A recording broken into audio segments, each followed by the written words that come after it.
नमस्कार, India TV के इस चुनाव मंच में आप सभी का बहुत बहुत स्वागत है। आपके साथ मैं हूं मीनाक्षी जोशी। ये बिहार का चुनाव है जिसका हिसाब बड़ा गजब का है। एक तरफ महागठबंधन है और दूसरी तरफ एनडीए है। एक तरफ रोजगार का वादा है तो दूसरी तरफ खातों में सीधा डायरेक्ट कैश ट्रांसफर है। एक तरफ सीटों के गठबंधन और इसकी उलझन में फंसे हुई पार्टीज हैं तो दूसरी तरफ वो उलझन तो सुलझा ली गई है, लेकिन फिर भी कहीं कहीं क्या कोई फ्रेंडली फाइट है? आज तमाम सवालों को समझने की और उसके गर्त तक जाने की कोशिश हम करेंगे। कौन जीतेगा बिहार और कैसे जीतेंगे बिहार? बेहद खास मेहमान इस वक्त हमारे साथ मंच पर मौजूद हैं। श्याम रजक जी जेडीयू की ओर से हमारे साथ मंच पर मौजूद हैं। फुलवारी से अभी अभी अपना नॉमिनेशन फाइल करके आए हैं। जानते हैं बिहार की नब्ज क्या है। जेडीयू को भी बहुत अच्छे से जानते हैं, आरजेडी को भी पहचानते हैं। इस वक्त सबसे सीनियर लीडर हमारे साथ इस पैनल में श्याम रजक जी मंच पर मौजूद हैं। हमारे साथ सीपीआई एमएल से अजीत कुशवाहा जी मंच पर मौजूद हैं। आप भी विधायक हैं, आप जानते हैं कि ताकत इस वक्त महागठबंधन की कहां है और जहां पशोपेश है वो सुलझाने की कोशिश क्या आरजेडी की तरफ से हो रही है। हमारे साथ नवल किशोर जी आरजेडी के प्रवक्ता मंच पर मौजूद हैं और बीजेपी की ओर से कुंतल कृष्णा जी हमारे साथ मंच पर मौजूद हैं। तो चर्चा की शुरुआत करते हैं और जैसा मैंने शुरुआत में कहा, सर आप सबसे सीनियर हैं, फर्स्ट लाइन ऑफ लीडरशिप के हैं और बाकी सेकंड लाइन ऑफ लीडरशिप के यहां पर हमारे साथ सब नेता प्रवक्ता जुड़े हुए हैं। आपने तो महागठबंधन भी देखा, आपने एनडीए भी देखा, आप जेडीयू भी जानते हैं, आरजेडी भी पहचानते हैं। जरा ये बताएं कि जनता कहां जा रही है और क्यों जा रही है?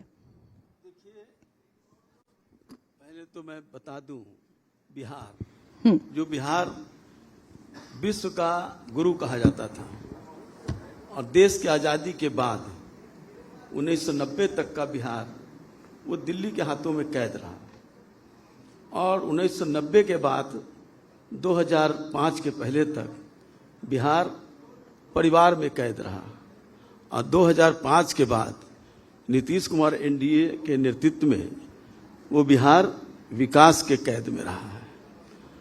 तो जनता विकास देखना चाहती है तो निश्चित रूप से जो एनडीए ने नारा दिया है वो नारा नहीं है, वो सच्चाई है कि फिर से नीतीश 2025।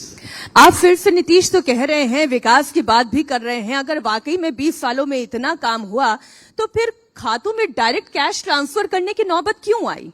देखिए, आपको याद दिला दूं, इस देश के प्रधानमंत्री कहा करते थे राजीव गांधी जी ने कि 1 रुपया दिल्ली से चलता है तो 15 पैसे गांव में आता है और 85 पैसे बिचौलिए ले जाते हैं।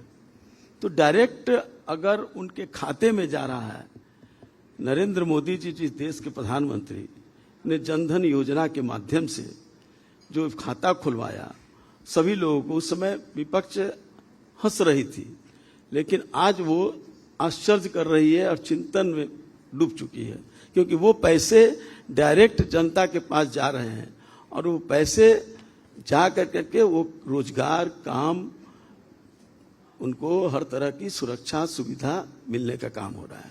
नहीं, लेकिन अगर वाकई में ऐसा है तो फिर अब तो विपक्ष बड़ी शानदार योजना लेकर आ गया है। विपक्ष ये कह रहा है कि अब तो हर घर सरकारी नौकरी, तो नौकरी या सरकारी नौकरी? देखिए, माइक ले लें।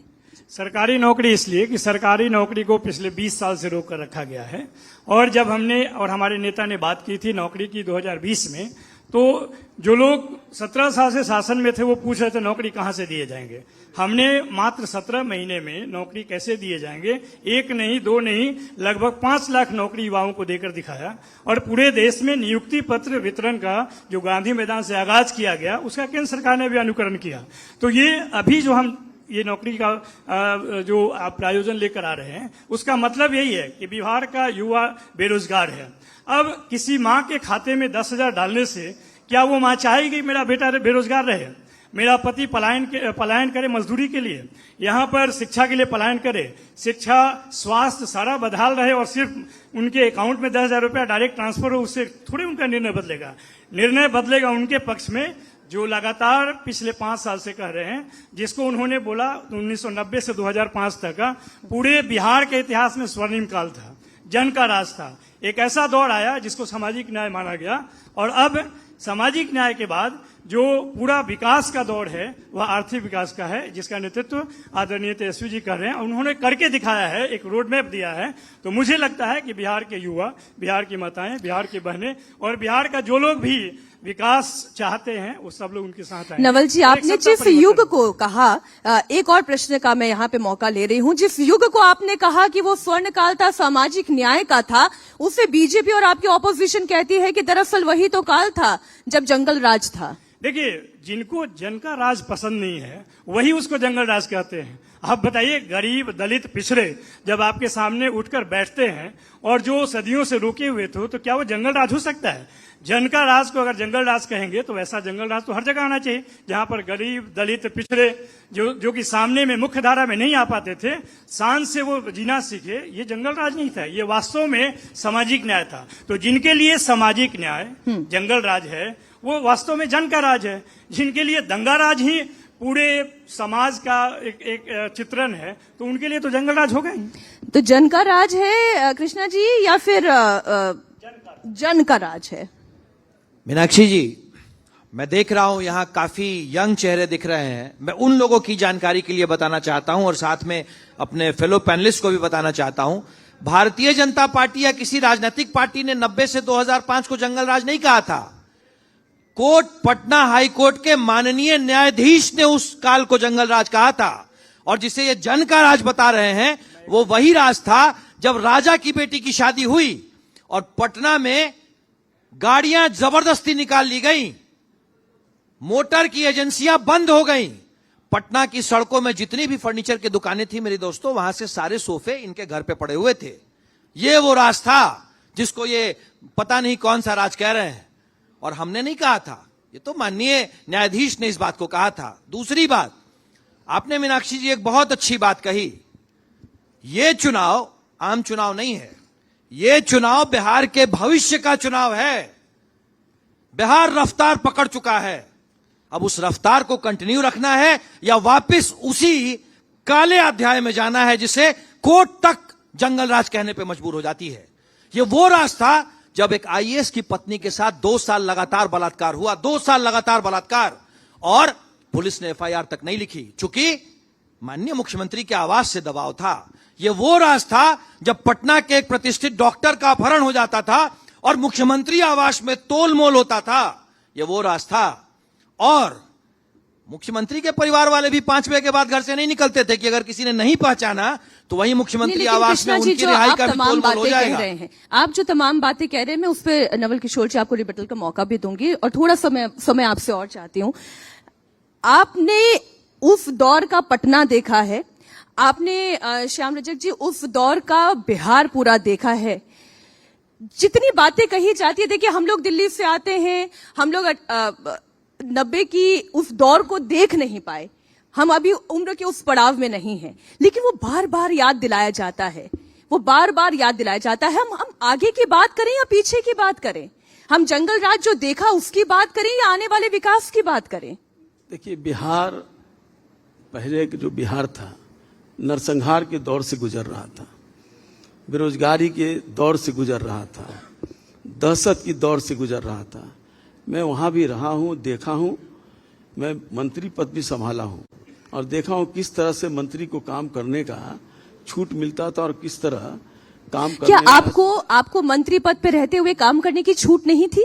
मैं तो बता रहा हूं कि किस तरह से काम करने का। नहीं तो मैं बिजली मंत्री था और बिजली मंत्री रहते हुए बिजली का काम आगे नहीं बढ़ पाया और उस राशि, बजट क्या होता था, उतने कम बजट में आप कोई विकास का काम नहीं कर सकते थे और सिर्फ वहां परिवार का ही शासन चलता था और जिसके कारण जिस तरह से प्रताड़ना होता था, चाहे वो सरकार में रहने वाले लोग हों या आम जनता हो, उस प्रताड़ना को हमने सहा है।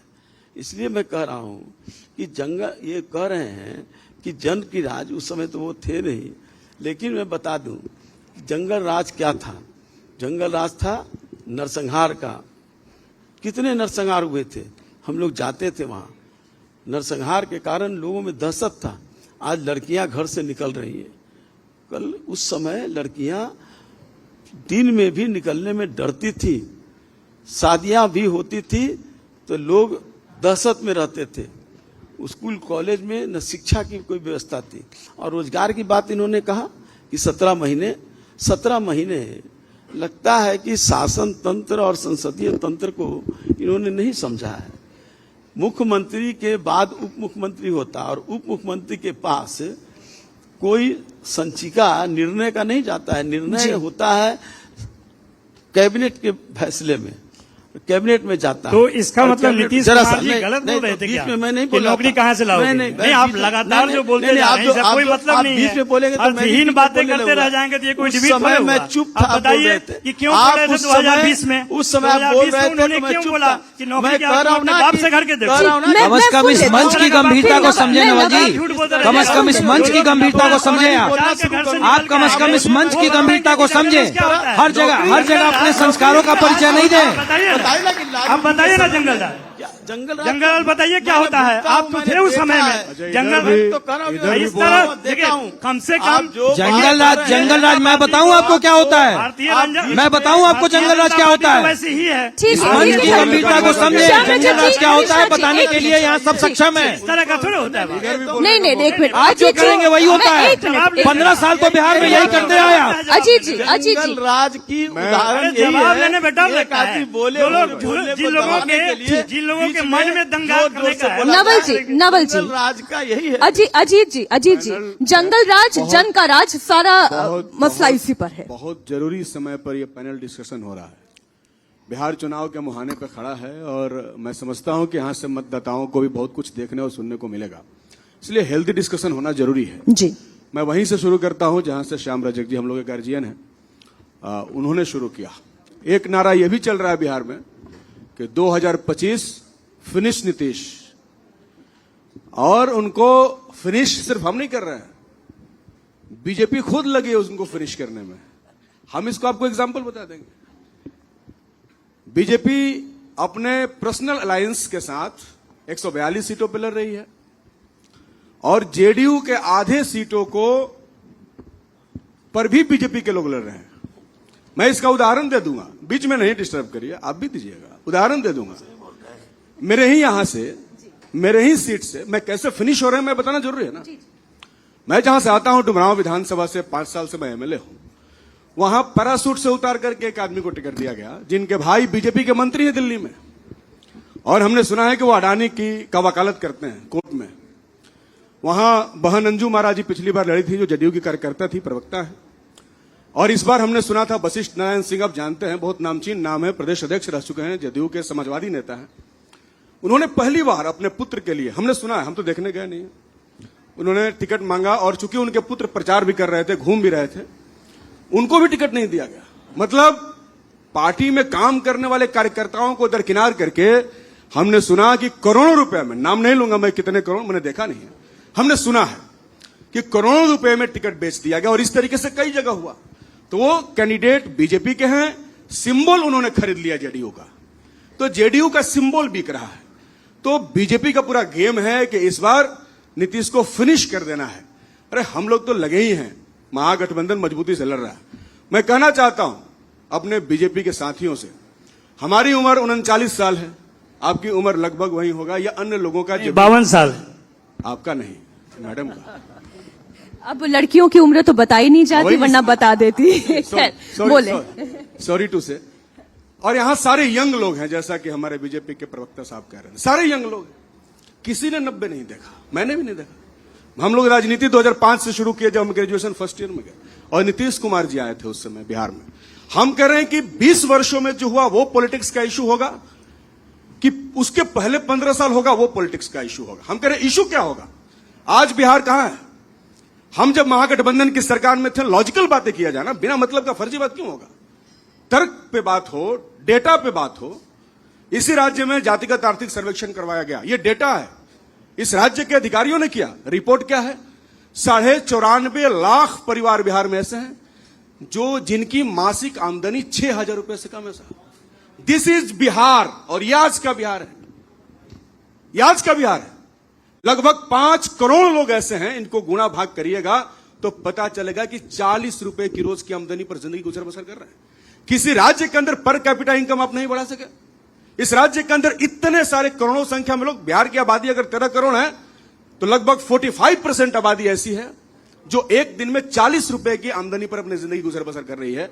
और आप कह रहे हैं कि हमने बिहार को विकास के रास्ते पर, विकास का पैमाना क्या है आपका विकास का पैमाना क्या है?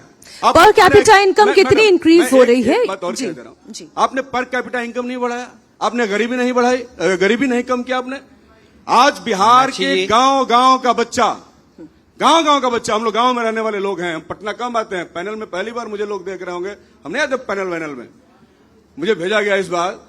बिहार के गांव गांव का, हर गांव में जाइए, 95% घरों में पता चलेगा कि हर आदमी के घर का एक बच्चा गुजरात में, महाराष्ट्र में, कर्नाटका में जाकर मजदूरी कर रहा है। यह स्थिति है पूरे बिहार का। आज तक किसानों के खेतों में पानी नहीं दिया गया। बिहार में 80% लोग खेती पर निर्भर हैं। आज बिहार के किसानों को खेत में अगर सिंचाई करना होता है, यूरिया डालना होता है, तो अपने बेटा को गुजरात फोन करता है। सुन लीजिए, 1 मिनट, गुजरात फोन करता है और कहता है बाबू कुछ पैसा भेज दो।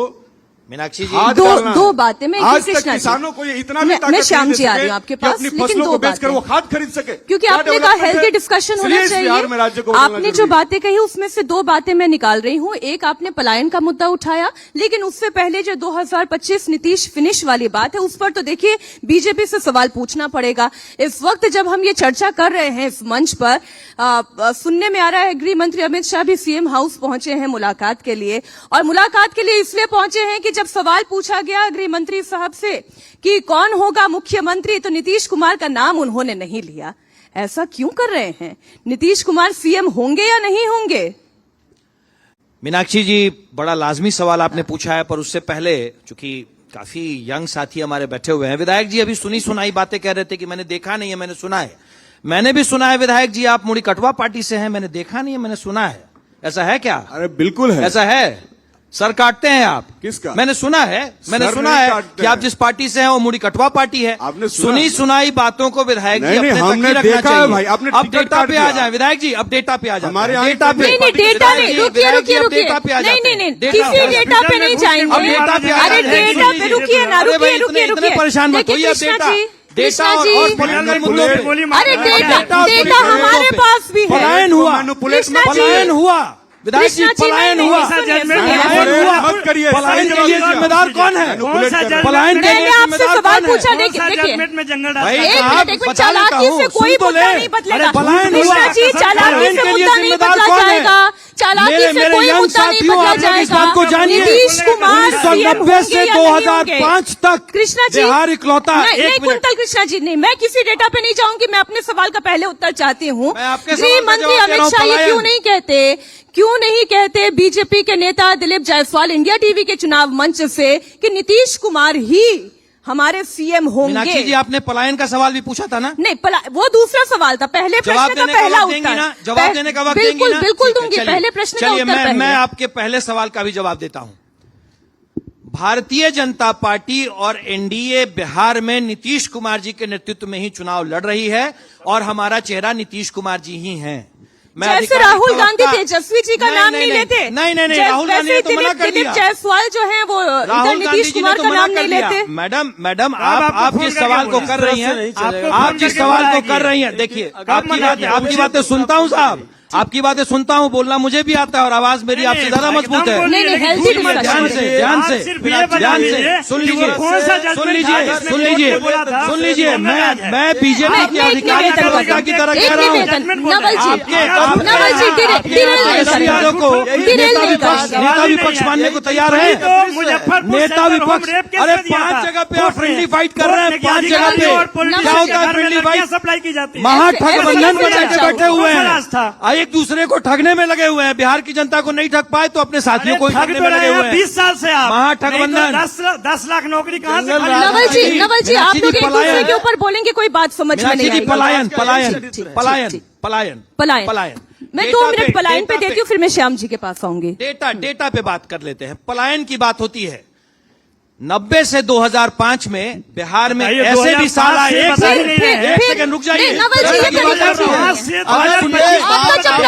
आप 20 साल का रिपोर्ट कार्ड जब रखें। जीडीपी माइनस में थी, मेरे यंग दोस्तों सुनो बात को, 90 से 2005 में बिहार में ऐसे भी साल आए जब बिहार की जीडीपी माइनस में थी। वो बिहार हम यहां तक लेके आए हैं। इस साल 3 लाख करोड़ का प्राइवेट इन्वेस्टमेंट हुआ है, 3 लाख करोड़ का, 3 लाख करोड़। 1 करोड़ रोजगार और नौकरी हम देंगे, क्योंकि हमारे पास रोड मैप है। इस साल की बात मैं कर रहा हूं। ये चुनाव बिहार के भविष्य का चुनाव है। या तो फिर से माइनस जीडीपी की तरफ चले जाएं। सारे कल कारखाने बंद हो गए थे, सारे। इस साल में कितने नौकरी दी है तो प्राइवेट इन्वेस्टमेंट बिहार में नहीं बचा था। ये तो था लालू जी का जंगल राज। एक प्राइवेट इन्वेस्टमेंट। सिर्फ ये बता मैं दीजिए, शर्तिया कहता हूं नवल जी, पिछले आप 17 महीने में 2005 में एक प्राइवेट इन्वेस्टमेंट बता दें जो बचा हुआ था। एक प्राइवेट इन्वेस्टमेंट में पूछ रहा हूं। नवल जी देखिए, ये देखिए, जब मैं आपके पास आऊं, डेटा कुंतल जी, श्याम रजक जी बोलते हैं। इतना झूठ बगल में रह के। श्याम रजक जी, आप सच बता दें। एक बताइए मिनट। तो, आपने पिछले 17 महीना में सरकार में है, उसके पहले 17 महीना में हमने जो नौकरी दी, आपने पिछले नवल जी, 17 महीने नवल जी, में कितनी दी? मैं शर्तिया आपने पूछता कितना हूं। दिया बता दो। मीनाक्षी जी, मैं शर्तिया पूछता हूं। भारतीय जनता उप पार्टी मुख्यमंत्री इनके तेजस्वी यादव 5 विभागों के मंत्री थे। नवल जी अगर एक नौकरी बता दे जो उस उप मुख्यमंत्री ने अपनी कलम से दी, राजनीति छोड़ दूंगा। ठीक। एक नौकरी। ठीक। 5 विभाग के मंत्री थे, 5 विभाग के। ठीक। 7 निश्चय हमारा था, डायरेक्ट क्वेश्चन है, हमारी डायरेक्ट नौकरियां थी। आंसर आना चाहिए। डायरेक्ट क्वेश्चन है, डायरेक्ट आंसर आना चाहिए। मैं बताऊंगा जी। हालांकि आंसर तो उनको देना चाहिए, सरकार में वो है, लेकिन ये उलट दिए हैं जो आंसर हमसे पूछ रहे हैं। देखिए, सवाल आइडियाज का है, सवाल विजन का है। जब महागठबंधन की सरकार में हम लोग आए, हमारी बैठक हुई, इनको नहीं पता, हम लोग थे असेंबली में, हमारी बैठक हुई, माननीय मुख्यमंत्री जी, माननीय डिप्टी सीएम तेजस्वी जी और सब लोग बैठे थे। हमने कहा कि पिछले 20 वर्षों से अपने छात्र जीवन में हम एक लड़ाई लड़ रहे हैं, डिग्निटी विथ एम्प्लॉयमेंट, और यहां ठेका पर शिक्षकों को नौकरी दे करके उनको अपमानित किया जा रहा है। हमने कहा कि हमारा लक्ष्य है, इस सरकार से मांग है, चूंकि हम सरकार में थे, हमने मुख्यमंत्री जी से कहा कि हमारी मांग है कि आप बीपीएससी से शिक्षकों की बहाली करिए, ये ओरिजिनल नौकरी होगी। ये मांग पहली बार हमने किया, पहली बार हमने दबाव बनाया मुख्यमंत्री जी के ऊपर। उसके पहले जितने दिनों से सरकार में बीजेपी थी, क्या बीजेपी ने कभी इसका मांग किया? हम कह रहे, मैडम मेरी बात सुन लीजिए, पहले बात पूरी हो जाए। जवाब मांगा तो लेट मी कंप्लीट। बस एक निवेदन मैं करूंगी, कोई किसी के ऊपर बोलेगा नहीं। आप जब बोल रहे हैं तो वहां से कोई रिबटल नहीं हो रहा है। मैं तो बिल्कुल सुन करके बोलने में यकीन करता हूं। और डेमोक्रेसी क्या है, ये नवल जी को भी समझाइए ना। हम अगर असेंबली में नहीं, सिर्फ ये बता देना कि पेपर लीक 17 महीना में क्यों नहीं हुआ, आप पहले क्यों हुआ? अब तो आप अपने साथी को तो सुन लें जी। हम करें असेंबली में, सर हमसे बहुत सीनियर हैं, तजुर्बेकार हैं। पक्ष और विपक्ष होता है, विपक्ष के मांग पर सरकार कार्य पूरा करती है, उसमें विपक्ष का भी से होता है, विपक्ष को खारिज नहीं कर सकते हैं आप। विपक्ष सरकार का अंग है, असेंबली में मोटे मोटे अक्षरों में लिखा हुआ है। तो विपक्ष जब मांग करता है, हम विपक्ष हैं, तब भी हमारा से है। सरकार कोई पॉलिसी तय करती है, कई बार नीतियां सर्वसम्मति से पारित होती हैं, तो उसको माना जाता है कि 243 मेंबर, जैसे जाति जनगणना 243 मेंबर्स का पास किया हुआ योजना है, तो वो कहेंगे तो मानना पड़ेगा आपको। हम जब गवर्नमेंट में गए तो हमने ये मांग किया कि एम्प्लॉयमेंट के अंदर डिग्निटी होनी चाहिए, आप बीपीएससी से बहाली करिए। हम यही तो दावा करते हैं कि आप इतने वर्षों से थे, एक भी बीपीएससी शिक्षक को बहाली नहीं हुई, आपने ठेका पर किया। हम गए तो हमने दबाव बनाया, हमारे पास विजन था, और हमने पक्की नौकरी के रास्ते बिहार के अंदर खोलने का काम किया, जिसके बाद 5 लाख से ज्यादा लोगों को नौकरी मिली। अब श्याम रजक जी इस पे आप रिस्पॉन्ड करें। वो ये कह रहे हैं कि हम जब सरकार में थे, हम काम कर रहे थे, ये तो सरकार इनकी चलने नहीं दी, सरकार गिरा दी, काम नहीं कर पाए, काम अधूरे रह गए। मैं जरा अजीत जी के प्रति कहना चाहता हूं, सवाल उठते हैं, लेकिन जरा विधानसभा का जब से ये थे और आज भी हैं, विधानसभा में सत्र को में हंगामा करने का काम, सत्र को सुदृढ़ ढंग से नहीं चलाने का काम किन लोगों ने किया? क्या सत्ता पक्ष ने किया या विपक्ष ने किया? एक दूसरा बात कि इन्होंने कह रहे थे कि मैंने किया या मेरे दबाव पर किया गया।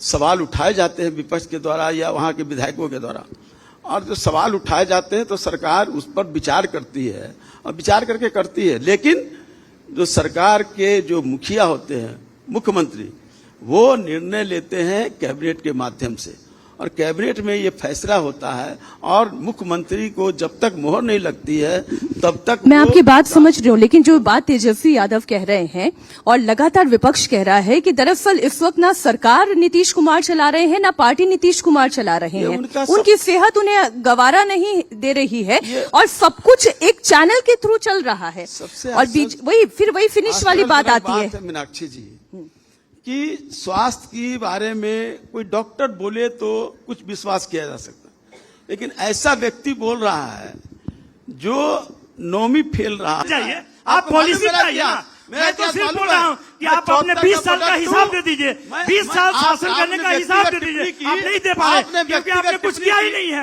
आप क्या हिसाब दीजिएगा?